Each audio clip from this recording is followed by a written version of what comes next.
सो Bohr's model के बारे में बात करने के बाद मैं एक और टॉपिक के बारे में बात करना चाहता हूँ।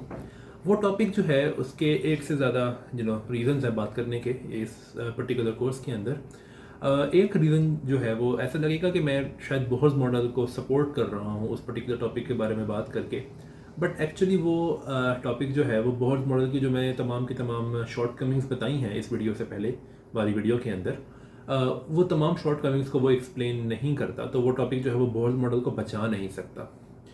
लेकिन उस पर्टिकुलर टॉपिक की बहुत ज़्यादा इंपॉर्टेंस है क्वांटम मैकेनिक्स के अंदर, और मैं बात कर रहा हूँ डी ब्रॉय हाइपोथेसिस की।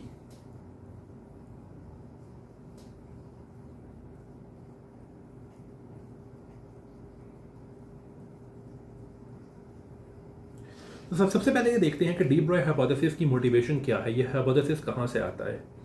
तो हमें अच्छे से पता है कि स्पेशल रिलेटिविटी जो है वो हमें एनर्जी और मोमेंटम के दरमियान एक रिलेशन देती है। अगर आपने स्पेशल रिलेटिविटी अभी तक नहीं पढ़ी हुई तो इसमें इतना प्रॉब्लम नहीं है। ये जो मैं रिलेशन लिखने लगा हूँ ये स्पेशल रिलेटिविटी में ठीक है, तो you can take my word for it. So E square is equal to P square C square plus M naught square C four. So इसमें ई जो है वो एनर्जी है,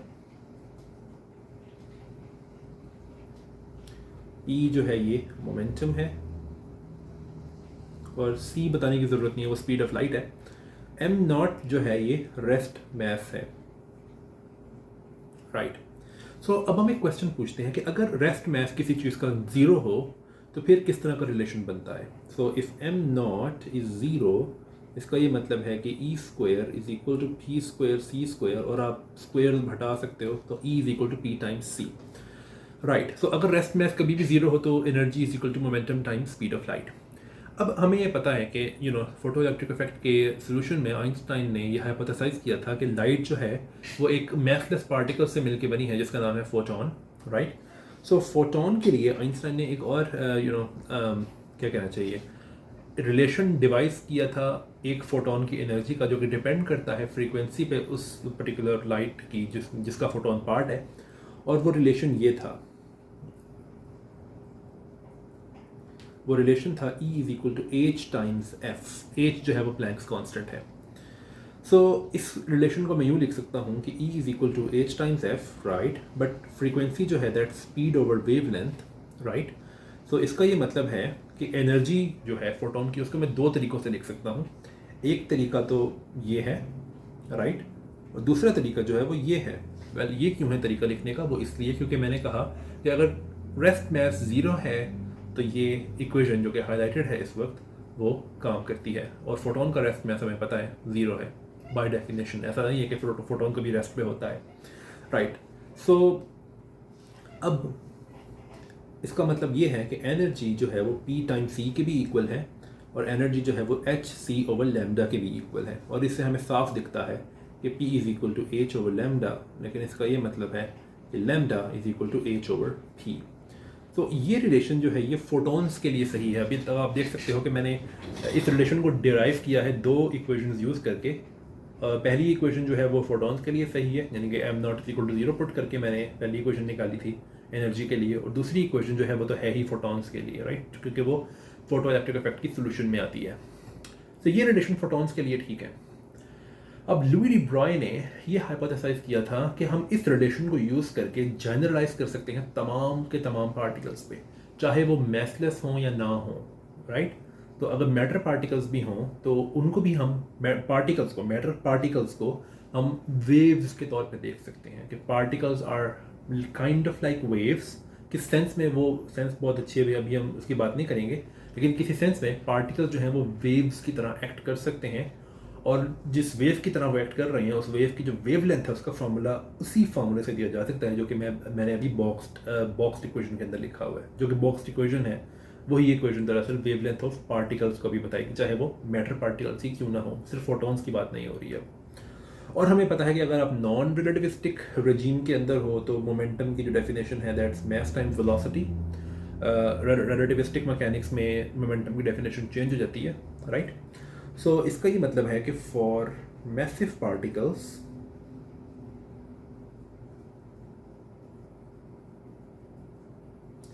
lambda is H over M V. और इस lambda की interpretation क्या है? लैम्डा दरअसल वेव लेंथ है उस वेव की, यानी कि आप ये कह सकते हो कि पार्टिकल जो हैं वो वेव की तरह एक्ट कर सकते हैं कुछ सिनेरियोस के अंदर, और जिस वेव की तरह वो एक्ट करते हैं उसकी वेव लेंथ डिपेंड करती है उनकी स्पीड पे, पार्टिकल्स की स्पीड पे, क्योंकि आप देख सकते हो कि यहाँ पे इस इक्वेशन में स्पीड और मास दोनों आ रहे हैं, राइट। तो उस पार्टिकल के मास पे डिपेंड करती है वेवलेंथ और स्पीड पे। और हम देख सकते हैं कि जितना ज़्यादा मोमेंटम होगा उतनी छोटी वेवलेंथ हो जाएगी।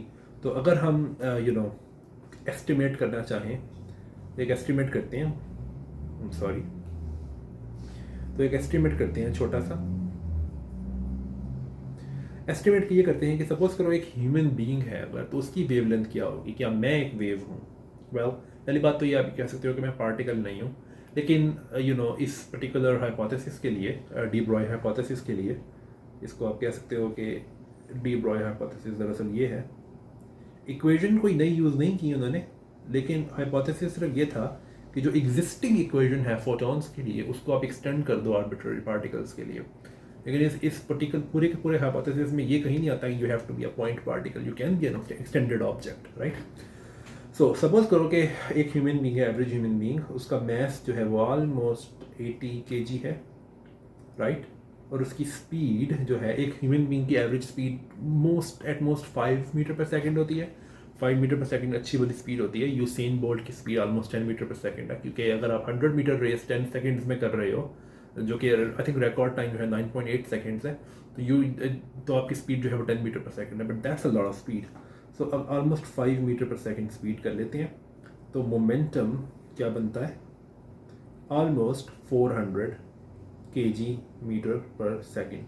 सो वेव लेंथ जो है वो, उसका एस्टिमेट अगर मुझे लगाना हो कि चूँकि वो इक्वल है एच ओवर एम के, एच ओवर एम वी के, सो एच जो है वो almost 10 to the power minus 34 divided by 400, so that's almost, आप कह सकते हो कि 10 multiply by 10 to the power minus 35 multiply by 10 to the power minus 2 divided by 4, so that's 2.5 multiply by 10 to the power minus 37। सो ये एक इंतहाई छोटी wavelength है, इतनी छोटी वेवलेंथ है कि आप इसको डिटेक्ट नहीं कर सकते हो नेकेड आई से, राइट। सो ये हाइपोथेसिस जो है ये हमारे एवरीडे एक्सपीरियंस के साथ क्लैश नहीं करता है। इस हाइपोथेसिस की एक बहुत कमाल इम्प्लीकेशन है डी ब्रॉय हाइपोथेसिस की, और वो इम्प्लीकेशन ये है कि बोहर्स मॉडल की जो फंडामेंटल एजम्पशन थी, जो कि मैं रिमाइंड करवाने के लिए लिख देता हूँ, तो fundamental assumption of Bohr's model क्या थी?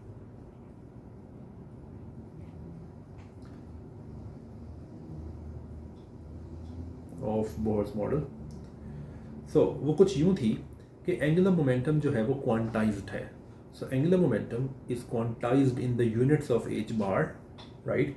बट अगर एक न्यूक्लियस में, एक न्यूक्लियस के इर्द गिर्द, सॉरी, अगर एक इलेक्ट्रॉन मूव कर रहा है और एक रेडियस आर पे मूव कर रहा है, और उस इलेक्ट्रॉन की स्पीड जो है वो v है, और ऑब्वियसली उसका मास अगर m है, तो angular momentum is nothing but mvr, and that's n times h bar. But h bar जो है वो h ओवर 2 पाई है, right. So mvr is equal to n times h over 2 pi. इस particular assumption को justify करता है D Broglie hypothesis जो है। कैसे जस्टिफाई करता है? इस तरह जस्टिफाई करता है कि अगर पार्टिकल जो है वो एक वेव के तौर पे एक्ट कर सकता है, तो इसका मतलब ये है कि इलेक्ट्रॉन भी एक वेव के तौर पे एक्ट कर सकता है। और अगर हम एक रेडियस लें जिसमें इलेक्ट्रॉन मूव कर रहा है, तो अगर इलेक्ट्रॉन की जो वेवलेंथ है वो इस तरह से है कि वो इस पर्टिकुलर रेडियस में even number of times fit हो जाती है, तो एक दफ़ा फिट हो गई, 2 दफ़ा, 3 दफ़ा, 4 दफ़ा, 5 दफ़ा, 6 दफ़ा और 7 दफ़ा, ये exactly even number of times fit हुई है, और रेडियस जो है वो आर है, राइट। तो तब ही इलेक्ट्रॉन जो है वो एग्जिस्ट कर सकता है उस आर के अंदर। अगर ना हो even number of times fit, तो फिर क्या होगा? फिर होगा कुछ यूँ कि अगर इलेक्ट्रॉन की जो वेव है वो even number of times fit नहीं होती है एक पर्टिकुलर रेडियस के अंदर, तो ऐसा हो सकता है, सपोज करो कि यहाँ पे फिट नहीं होती इवन नंबर ऑफ टाइम्स, तो 1 दफ़ा, 2 दफ़ा, 3 दफ़ा, 4 दफ़ा और 5 दफ़ा यहाँ पे होती है, लेकिन उसके बाद अगर यूँ होना शुरू हो जाता है, तो ऐसा हो सकता है कि अगर आप बार बार इसको घुमाओ पूरी रेडियस के अंदर, तो इलेक्ट्रॉन की जो वेव है ये अपने ही साथ डिस्ट्रक्टिवली इंटरफेयर करना शुरू कर देगी। कुछ ज़रूरी नहीं है कि एक दो राउंड्स के बाद ही, डिपेंड करता है कि वेवलेंथ क्या है और आर क्या है, लेकिन ऐसा हो सकता है कि कुछ राउंड्स के बाद ये डिस्ट्रक्टिवली इंटरफेयर करना शुरू कर दे अपने साथ, और इसीलिए वेव जो है वो ऑलमोस्ट ज़ीरो हो जाएगी इस पर्टिकुलर रेडियस पे। लेकिन वेव ज़ीरो होने का मतलब ये है कि इलेक्ट्रॉन उस पर्टिकुलर रेडियस पे एग्जिस्ट नहीं कर सकता। सो इलेक्ट्रॉन अपने ही साथ डिस्ट्रक्टिवली इंटरफेयर करने से सिर्फ तब बच सकता है अगर वेवलेंथ जो है इलेक्ट्रॉन की वो even number of times fit हो जाए उस रेडियस के सर्कमफ्रेंस पे। तो ये चीज़ बोहर्स असम्पशन को कैसे जस्टिफाई करती है? तो इस तरह जस्टिफाई करती है कि हमें ये पता है कि जो डी ब्रॉय हाइपोथेसिस है उसके मुताबिक जो वेवलेंथ है वो है h/mv, right. So even number of times अगर फिट हो रही है वेवलेंथ, इसका मतलब ये है वेवलेंथ फिट हो रही है even number of times circumference पे। तो सर्कमफ्रेंस जो है वो है 2πr, और even number of times, sorry even number, मैं बहुत देर से इवन नंबर ऑफ टाइम्स कह रहा हूँ, sorry, integer number of times, sorry even number of times नहीं, integer number of times. So n times okay, n times wavelength. So circumference जो है उसको n टाइम्स, n जो है वो एक इंटीजर है, n is integer, so integer times wavelength के इक्वल होना चाहिए। फॉर एग्जांपल इस केस के अंदर अगर आप यहाँ से स्टार्ट करो तो ये 1 हो गई, 2, 3, 4, 5, 6 और फिर दोबारा से यहाँ पे आके 7, तो 7 दफ़ा फिट हुई हुई है। तो n टाइम्स वेवलेंथ है इसमें 2πr।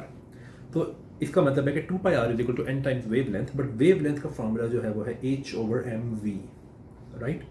और इसका मतलब 2πr is equal to nh/mv, और अब आप आराम से देख सकते हो कि इसका मतलब ये है कि mvr इज nh/2π,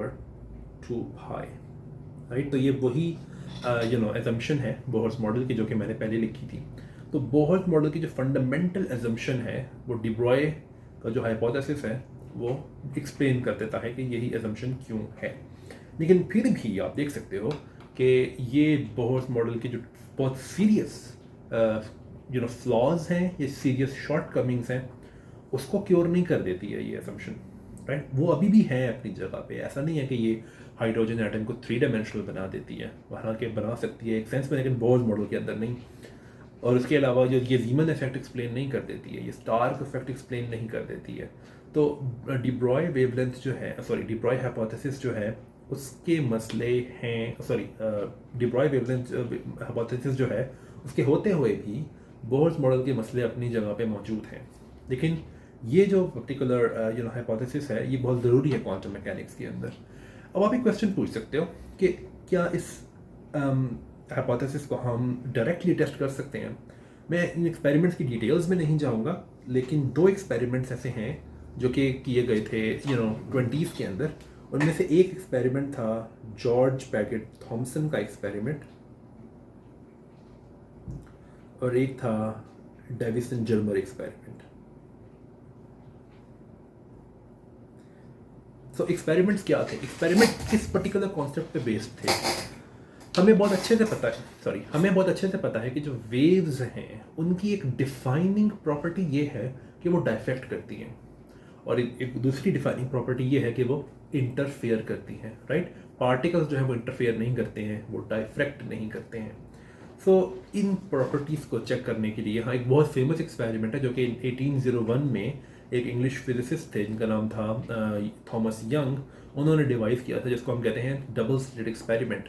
उन्होंने ये एक्सपेरिमेंट किया था लाइट के साथ। आई एम श्योर कि अगर आप क्वांटम मैकेनिक्स का कोर्स देख रहे हो तो आपको पहले से पता है उस एक्सपेरिमेंट के बारे में। अगर नहीं पता तो काफ़ी प्रॉब्लम है, खैर। लेकिन आपको आई एम श्योर आपको पहले से पता है। उसमें होता ये है कि लाइट का सोर्स लिया जाता है एक, उसको पहले एक स्लिट में से गुजारा जाता है लाइट को, ताकि ये डाइफ्रैक्ट करे लाइट इस तरह, और फिर इसको रखा जाता है 2 स्लिट्स के सामने,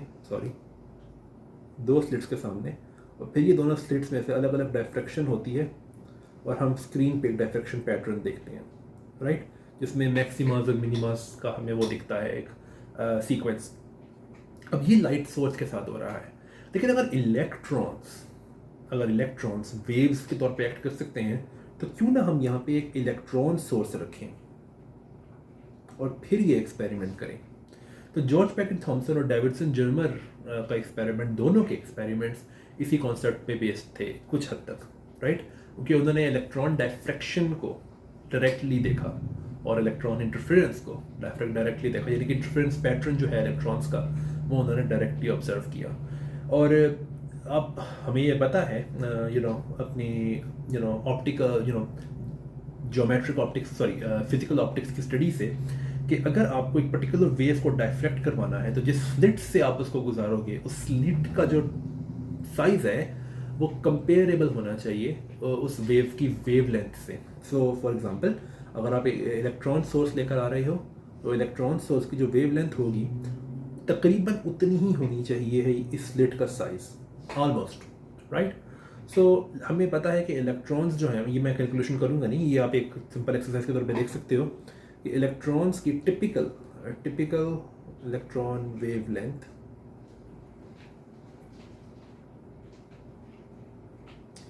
वो होती है ऑलमोस्ट 10⁻⁻10 मीटर्स।